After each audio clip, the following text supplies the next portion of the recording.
Hallelujah hallelujah. किवें तुसी सब ठीक हो? मैं यकीन करदी हां कि तुसी बिल्कुल ठीक हो। हालेलुया, तुसी बिल्कुल ठीक हो। आमीन हालेलुया। जिहड़ा अपने फायदे दा शब्द है ना, वो एक भी शब्द इधर उधर नहीं डिगन देना। हर एक शब्द नू कैच करना, क्योंकि शब्द दे विच सामर्थ है। हालेलुया। ओके,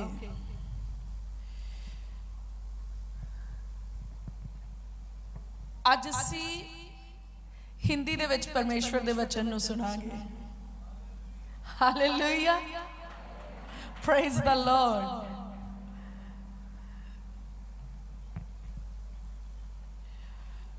एक्चुअली आज हम बाइबल में से वचन को हिंदी में इसलिए सुनेंगे क्योंकि जब भी हम लोग पंजाब से बाहर जाते हैं तो उनको ऐसे लगता है कि इनको हिंदी नहीं आती, इन्हें हिंदी समझ ही नहीं आती। क्योंकि जब भी मैं लोगों से मिलती हूँ, मेरे साथ अक्सर ऐसा होता है। एक्चुअली मेरे साथ होता है, क्योंकि अपनी पंजाबी बड़ी सीधी है। तो जब भी लोग मुझे मिलते हैं वो पहले पूछते हैं, अच्छा सिस्टर को कोई ट्रांसलेटर चाहिए होगा जो पंजाबी में गल करे, क्योंकि इनको तो हिंदी नहीं आती। तो कितनी सारी मीटिंग्स, कितने सारे प्रोग्राम्स उनको लगता है इसलिए नहीं रखने क्योंकि इनको हिंदी नहीं आती। लेकिन संत पौलुस क्या कहते हैं? मैं सब कुछ कर सकता हूं उसके वसीला से जो मुझे ताकत और जोर देता है। Hallelujah hallelujah. और हमारा जोर कहां से है? यहोवा परमेश्वर से है। हालेलुया। और सब जुबानें किसकी हैं?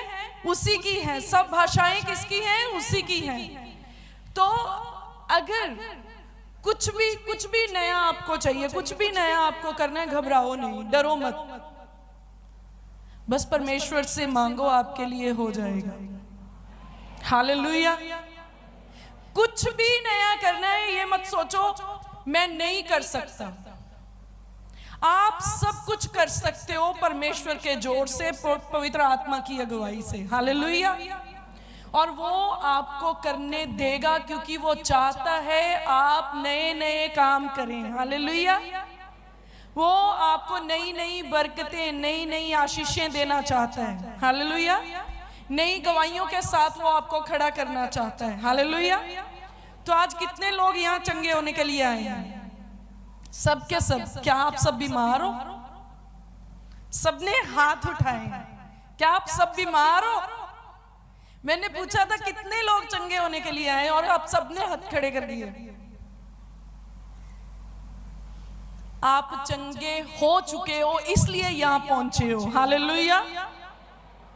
जब आप घर से निकले थे ना, तो शैतान इतना जोर लगा रहा था आपको रोकने के लिए, इतना वो कर रहा था, सारी कोशिशें कर रहा था, लेकिन परमेश्वर ने आपको कामयाबी बख्शी और उसको शर्मिंदा कर दिया। हालेलुया।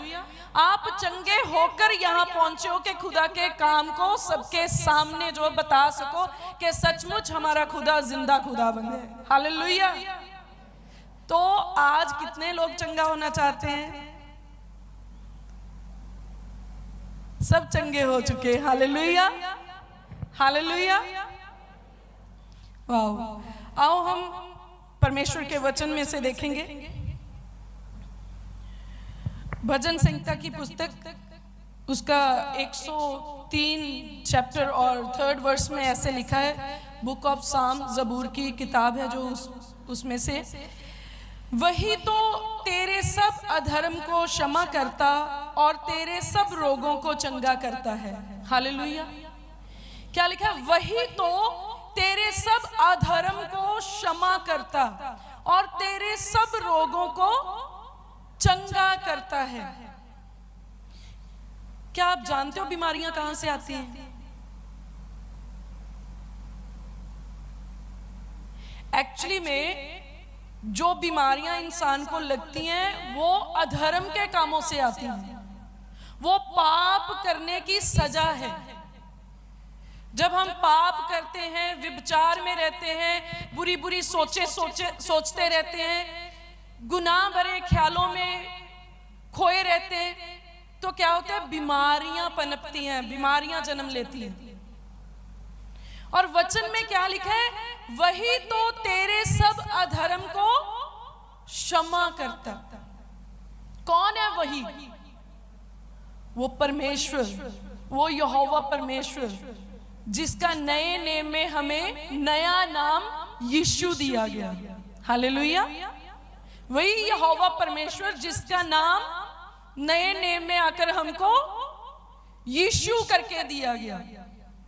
यीशु के नाम में अधर्म जो है वो क्षमा होता है, पाप की माफी जो है वो यीशु नाम में मिलती है। और ये सब समस्याएं, सब मुश्किलातें, सब बीमारियां, सब बोझ, सब कर्ज, ये सारी जो चीजें, सारे श्राप, ये कहां से आए हैं? अधर्म के काम करने से।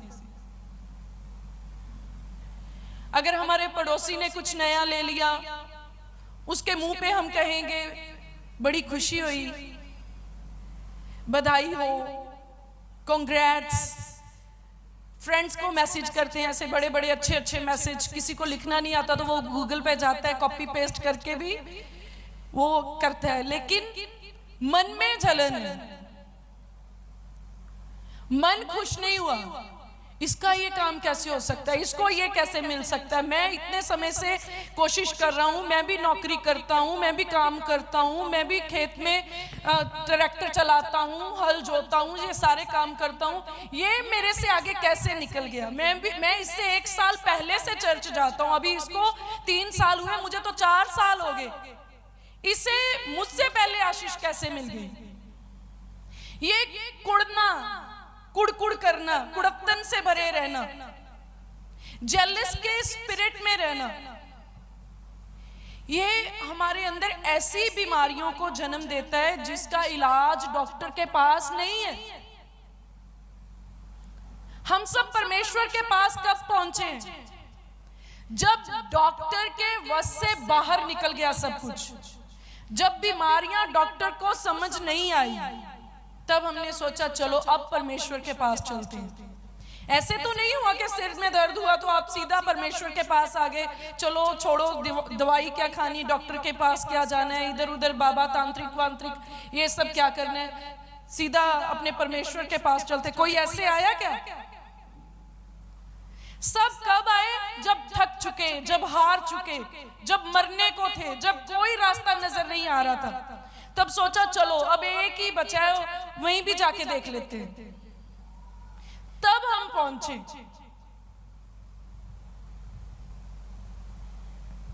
ये बीमारियां जब सर की दर्द, जीवन की दर्द बन गई, तब हम परमेश्वर के पास पहुंचे।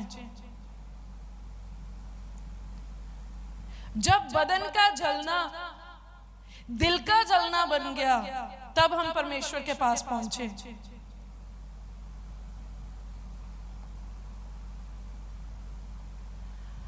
और एक परमेश्वर ही है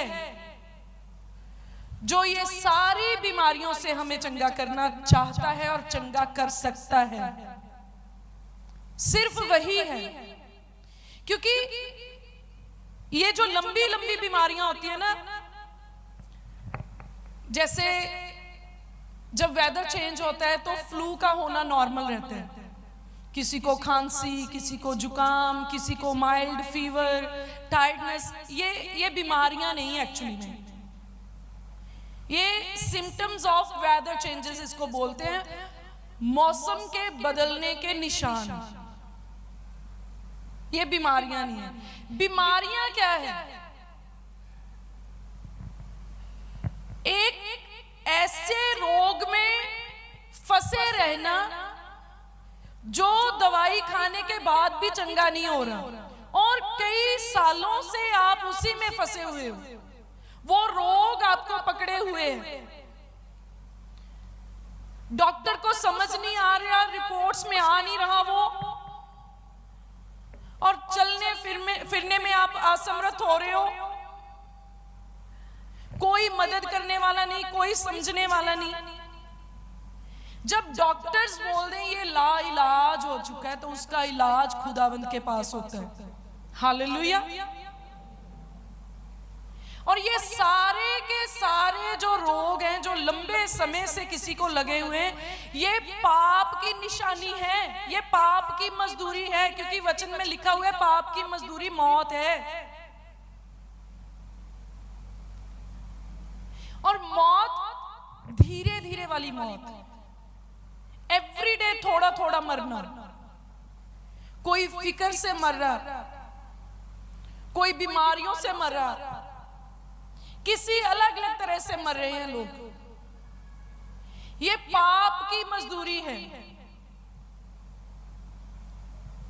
अगर आज आप चंगा होने के लिए परमेश्वर के पास आए हो, तो सबसे पहला काम क्या करना है? पाप से तौबा। हालेलुया। अधर्म की क्षमा जांचना करना, पाप की माफी मांगना परमेश्वर से, ये अंगीकार करना, ये स्वीकार करना कि मैं पापी और गुनहगार हूं। हाँ, मैंने बहुत से पाप किए हैं, मैंने अपने पड़ोसी के विरुद्ध बहुत कुछ बोला, बहुत कुछ सोचा और बहुत कुछ किया है। मैंने अपने ही घर में अपने ही लोगों के साथ धोखा किया है, मैंने खुद के साथ धोखा किया है, मैंने परमेश्वर को होते हुए भी ना होता हुआ समझा है। मैं पापी हूं, मैं गुनहगार हूं। मैंने चोरियां की, मैंने ठगियां की, मैंने बुरी चीजें सोची, देखी और करी अपने हाथों से।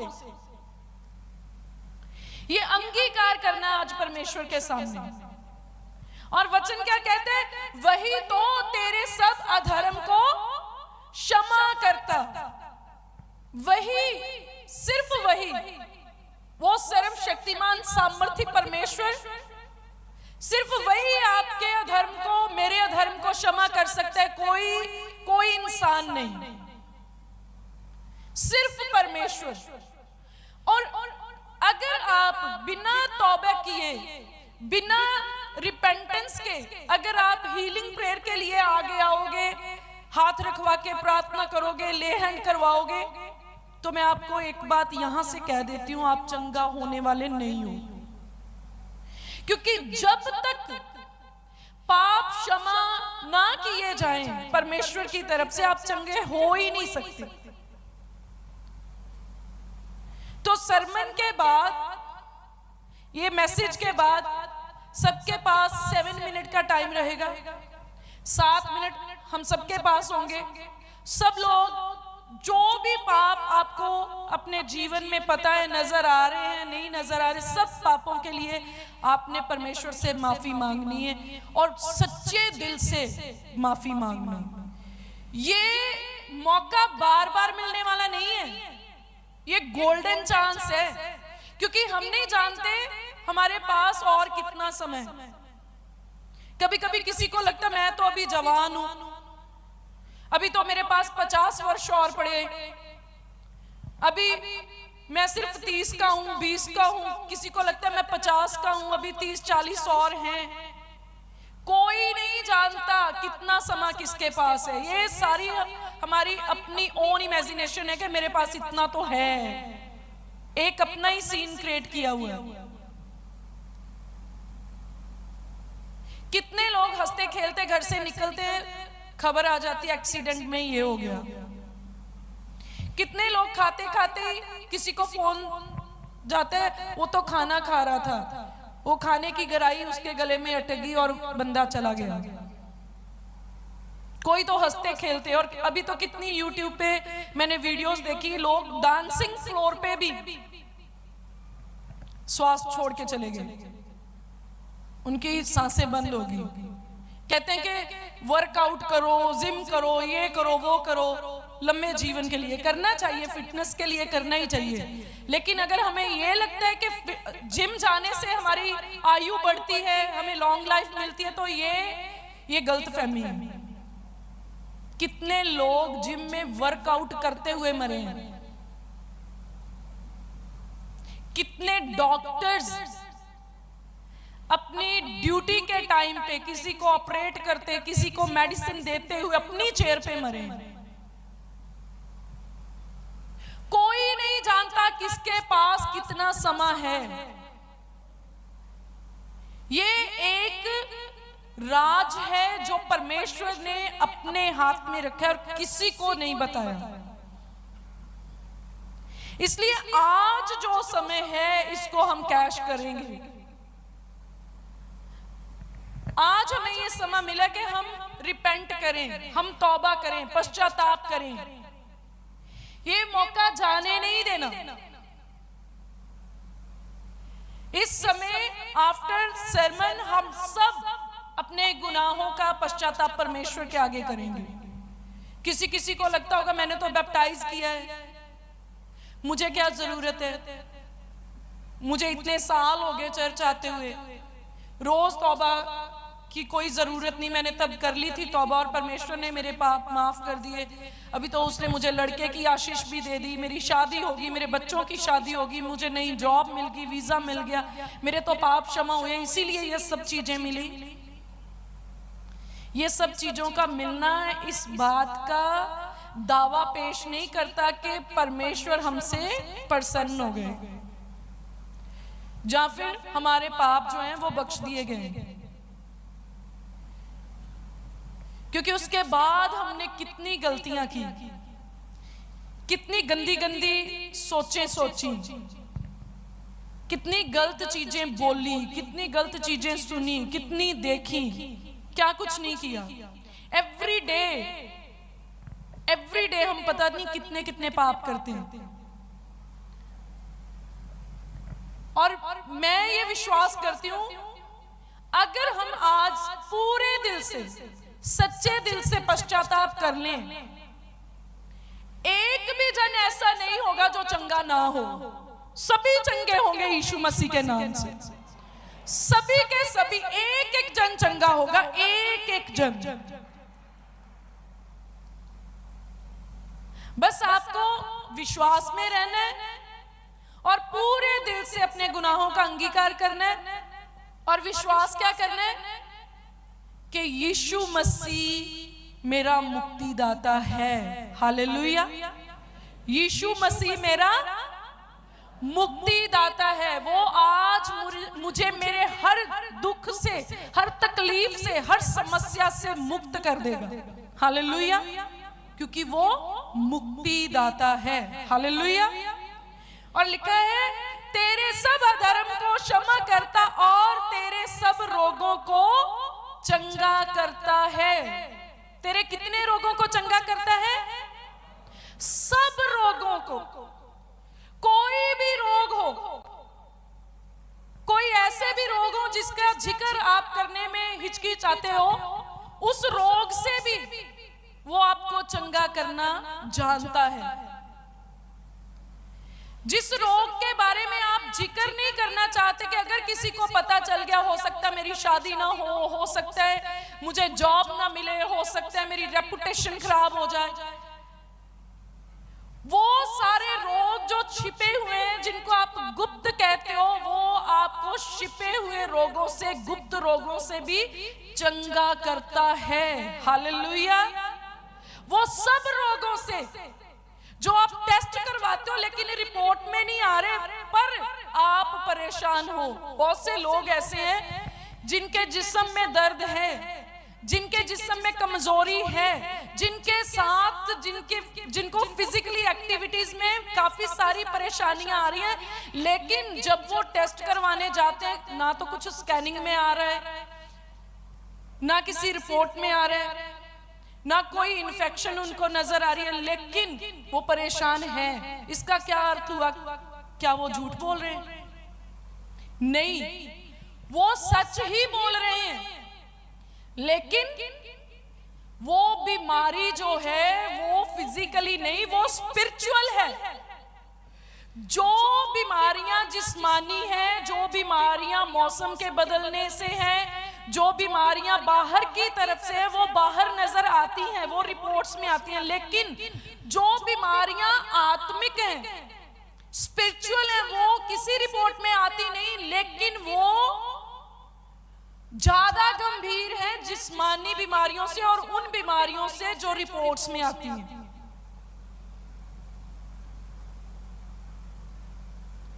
कभी कभी जब बीमारियां रिपोर्ट्स में नहीं आती तो घर वाले भी शक करना शुरू कर देते हैं, ये तो झूठी बोलता है, काम चोर है, काम नहीं करना चाहता, इसलिए ये सब पखंड करता है। और बोलता है किसी थर्मामीटर में सर दर्द थोड़ा आनी है, टांगों की दर्द किसी थर्मामीटर में थोड़ी आनी है।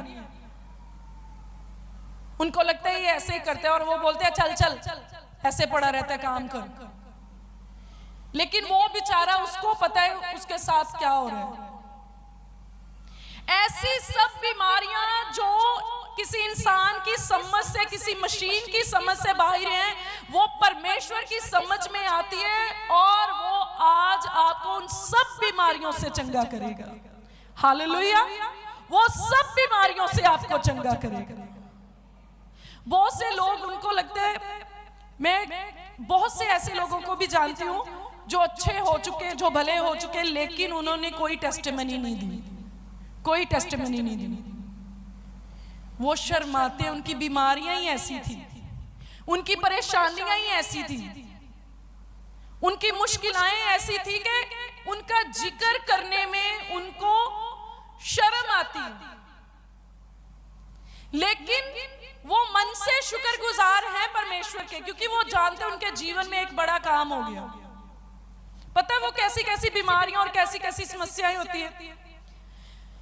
ओके, जैसे मान लो कोई विडो है, कोई विधवा औरत, उसके पति का देहांत हो गया।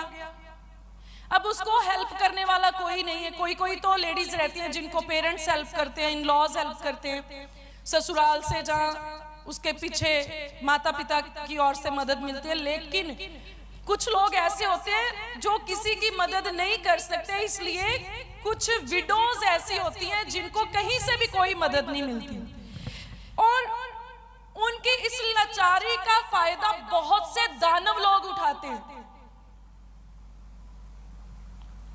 वो उनके जिस्म के लिए उनको पे करते हैं, अपनी हवस का शिकार बनाते हैं, व्यभिचार में चली जाती हैं वो बेचारियां।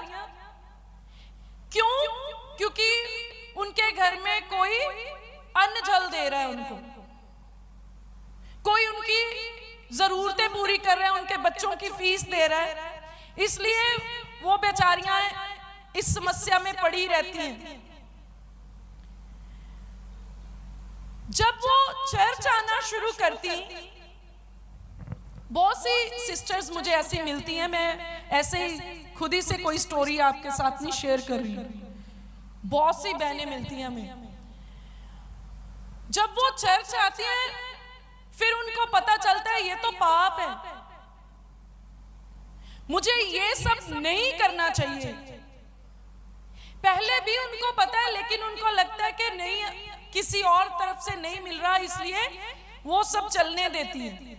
लेकिन जब वो चर्च आना शुरू करती है, उनको ये यकीनन तौर पे पता चलता है कि नहीं, मुझे ये नहीं करना, ये परमेश्वर की नजर में अच्छा नहीं है, ये मुझे एक व्यभिचारी का करैक्टर जो है वो सर्टिफिकेट दे रहा है। तो वो इस चीज से छूटना चाहती हैं, वो इस चीज को छोड़ना चाहती हैं, पीछे हटना चाहती हैं, लेकिन वो इतनी लाचार हो चुकी होती हैं तब तक कि उनके लिए मुश्किल हो जाता है। वो लोग जो उनकी मजबूरी का फायदा उठाते हैं, वो उनको ब्लैकमेल करते हैं, अगर तूने मेरा कहा नहीं माना, मैं पूरे समाज को ये चीज बता दूंगा, समाज के सामने मैं ये चीज रख दूंगा, देख तेरे बच्चे तेरे लिए क्या सोचेंगे, देख तेरे मोहल्ले के लोग क्या सोचेंगे। ऐसी ऐसी परेशानियों में लोग पड़े हुए हैं, ये उनकी मजबूरियां हैं।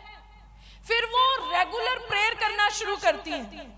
करते भी हो सकते हैं, मैं सिर्फ लेडीज के लिए नहीं कह रही, लेकिन ज्यादातर लेडीज इस संकट में है, इसलिए मैं ये बात कर रही हूं।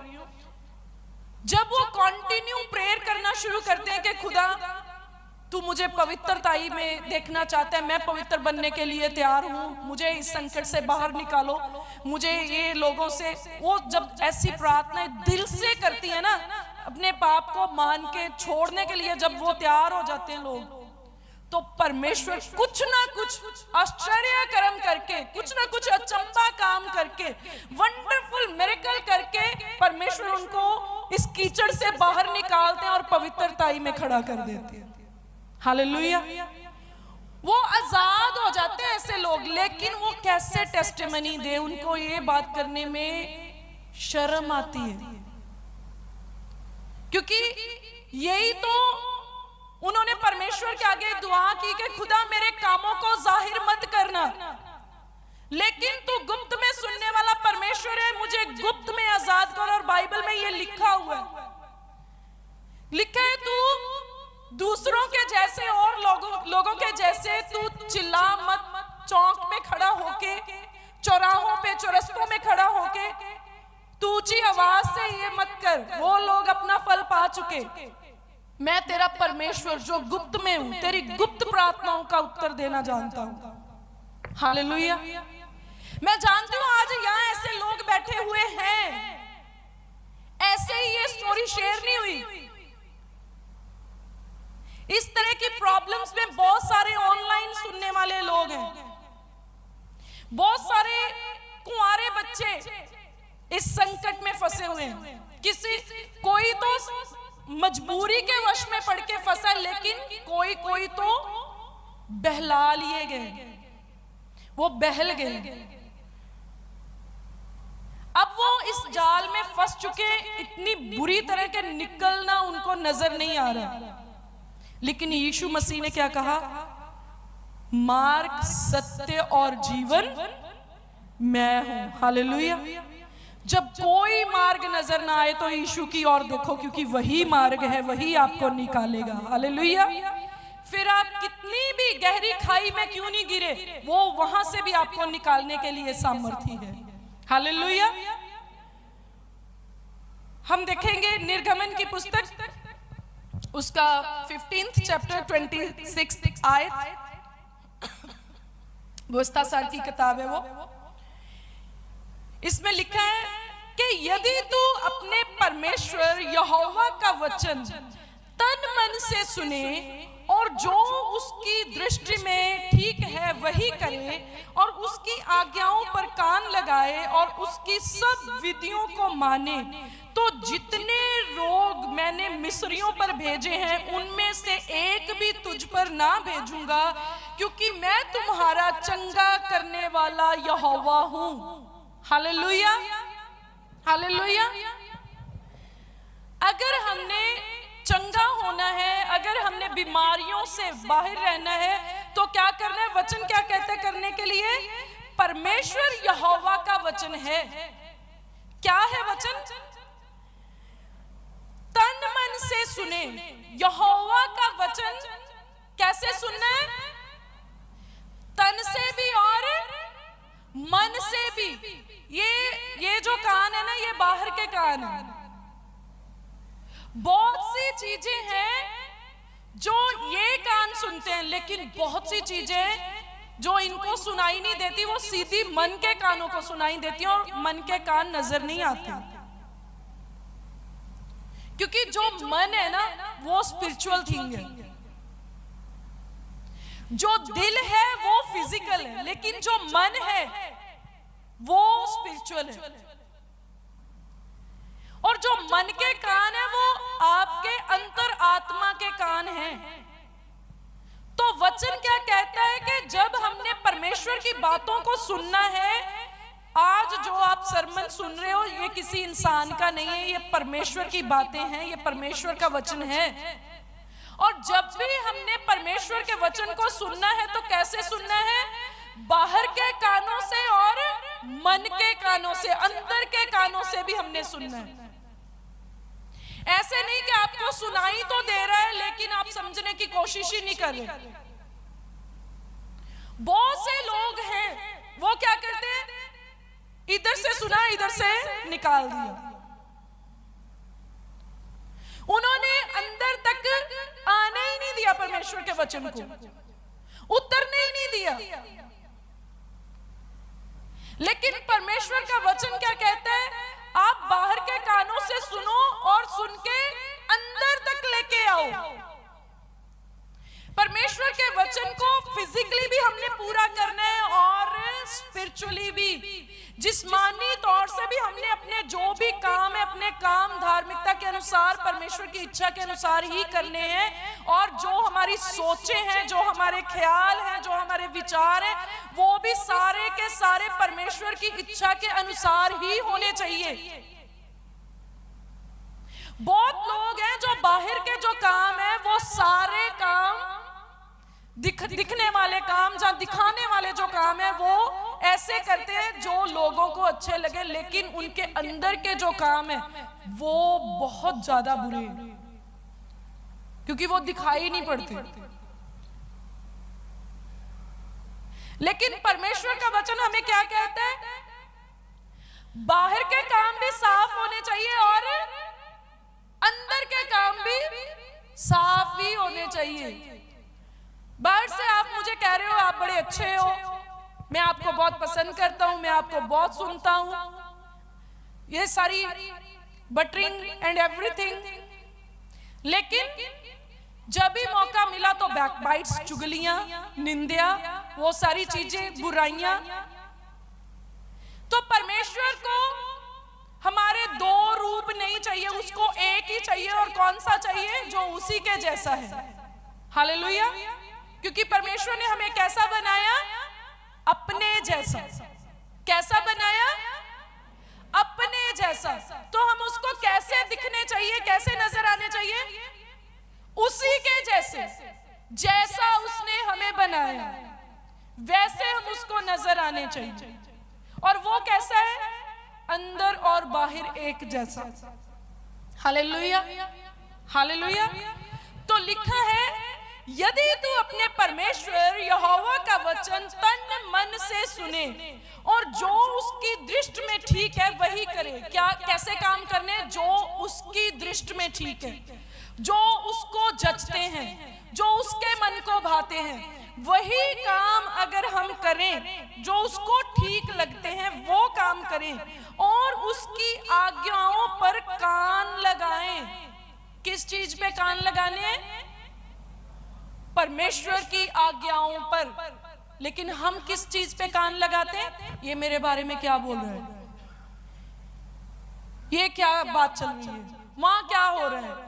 हमने अपने कान अलग अलग चीजों पे लगा रखे हैं, इसीलिए हमें परमेश्वर की आवाज सुनाई नहीं देती। बहुत से लोग ये कहते हैं हम इतना समय प्रार्थना करते हैं, हम 2 घंटे बैठते हैं, रात को 3 घंटे बैठते हैं, सुबह उठ के प्रार्थना करते हैं, हम तो फास्टिंग करते हैं, लेकिन खुदा हमारे साथ बात नहीं करता। वो तो ऑल द टाइम आपके साथ बात कर रहा है, आपको सुनाई नहीं पड़ रहा। क्यों? क्योंकि आपने अपने कान परमेश्वर की ओर नहीं लगाए, आपने अपने कान तो पड़ोसियों की ओर लगा रखे हैं। किसी ने अपने कान किसी और के घर में छोड़ के आए कि वहां क्या हो रहा है वो मुझे पता चल जाए। तो वचन हमें कान कहां लगाने के लिए कह रहे हैं? परमेश्वर की आज्ञाओं की तरफ। अगर सुनना है तो परमेश्वर के वचनों को सुनो, परमेश्वर की आज्ञाओं को सुनो। हमें कभी कभी लगता है मुझे कुछ समझ नहीं आ रहा, मैं क्या करूं? अगर कुछ समझ नहीं आ रहा तो बाइबल खोल, पढ़ना शुरू कर, तुझे समझ आकर में। पूरा बाइबल, पूरा धर्मशास्त्र परमेश्वर की आज्ञाओं से भरा हुआ है। बहुत से लोगों को लगता है 10 हुक्म। 10 हुक्म तो एक ढांचा है, वो तो एक बेसिक थिंग है। आपको पता है 10 हुक्म ही मानने से हम स्वर्ग नहीं जा सकते। अगर लिखकर भी हम बाइबल के हुक्म जो है गिनती करें तो वो मोर देन 613 है। 613 से ज्यादा आज्ञाएं हैं बाइबल में, जिनको हम आज्ञाएं ही बोल सकते हैं। 10 तो एक बेस है, बाकी सब उनके अंदर। और 10 हुक्म जो है वो हमें क्या सिखाते हैं? पहले जो 4 कमांडमेंट्स हैं वो हमें सिखाते हैं परमेश्वर से प्रेम करना, और बाकी की जो 6 कमांडमेंट्स हैं वो हमें सिखाते हैं हमारा लाइफस्टाइल कैसा होना चाहिए। आप उनको ऐसे ही मत देखो कि 1 2 3 4 and 10 कि अच्छा जी मैं तो अपने घर में कोई मूर्ति नहीं लगाता, मैं ये नहीं करता, वो नहीं करता। कभी कभी हमने अपने घरों में मूर्तियां नहीं लगाई जिनको हम खुदा कहते हैं, लेकिन हमने खुदा से ज्यादा अहमियत अपने मोबाइल को दे रखी, हमने खुदा से ज्यादा अहमियत अपने बिजनेस को दे रखी, हमने खुदा से ज्यादा अहमियत अपने बॉयफ्रेंड को, गर्लफ्रेंड को, अपनी वाइफ को, हस्बैंड को दे रखी। तो ये क्या है? ये भी मूर्ति पूजा। और उसने क्या कहा? मेरे और तेरे बीच कोई तीसरा दूसरा नहीं होना चाहिए। फर्स्ट प्रायोरिटी परमेश्वर मांगते हैं आपके जीवन के उत्तम स्थान पे। Hallelujah, hallelujah. तो वचन यही बात कर रहे हैं, कहता है उसकी आज्ञाओं पर कान लगाए और उसकी सब विधियों को माने। कितनी विधियों को मानना है? उसकी सब विधियों को। साफ साफ लिखा है, आप चूज नहीं कर सकते, पिक एंड चॉइस की ऑप्शन नहीं के बिना नहीं चल सकता। तो ये आज्ञा हम साइड पे रख देते हैं। अच्छा ये ठीक है, माता पिता का आदर करो, ये चलेगी, ये कर लेंगे। तो पिक एंड चूज की ऑप्शन उसमें नहीं है। लिखा है डिसिप्लिन हमारे लिए परमेश्वर ने बना दिया, वो पूरा एज इट इज हमने फॉलो करना है, जैसा परमेश्वर ने हमारे लिए बाइबल में दिया। अगर हम ऐसा करेंगे जैसा हमें करने को कहा गया, याद रखना, चाहे लिख लो, कोई बीमारी आपके ऊपर नहीं आएगी, कोई दुष्ट आत्मा आपको छू तक ना सकेगी, कोई समस्या तो आपके पास से गुजर भी ना सकेगी। क्यों? क्योंकि आपने वो किया जो परमेश्वर को अच्छा लगा, आपने वो किया जो परमेश्वर ने आपको करने को कहा। हालेलुया। और आपने अपने बाहर से और अपने अंदर से अपने परमेश्वर को महिमा दी। हालेलुया।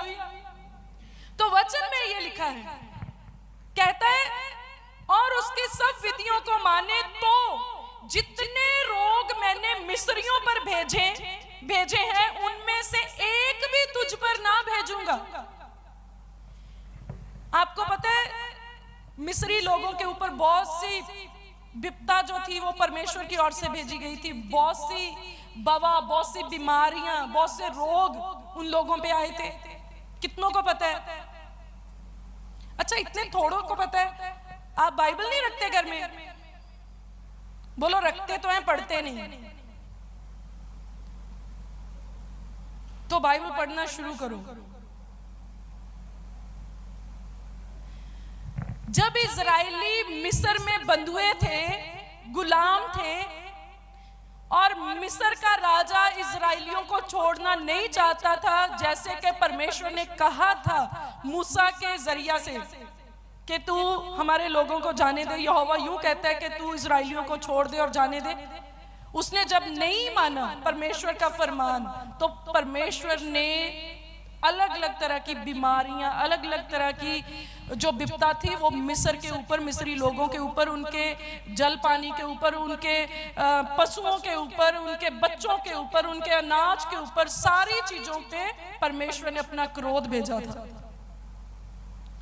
और यहां परमेश्वर क्या वचन दे रहे? अगर हम परमेश्वर की आज्ञाओं को फॉलो करना शुरू करें, अगर हम परमेश्वर की आवाज को सुनना शुरू करें, अगर हम परमेश्वर के कहे के अनुसार करना शुरू करें, तो वो बीमारियां, वो रोग जो मिस्रियों के ऊपर थे, वचन में लिखा है वो उनमें से एक भी तुझ पर ना भेजूंगा। अब बहुत से लोग कहेंगे वो तो 10 ही थे, लेकिन अब तो कैंसर तो उन पे नहीं आई थी, उनको किडनीज की प्रॉब्लम नहीं हुई थी।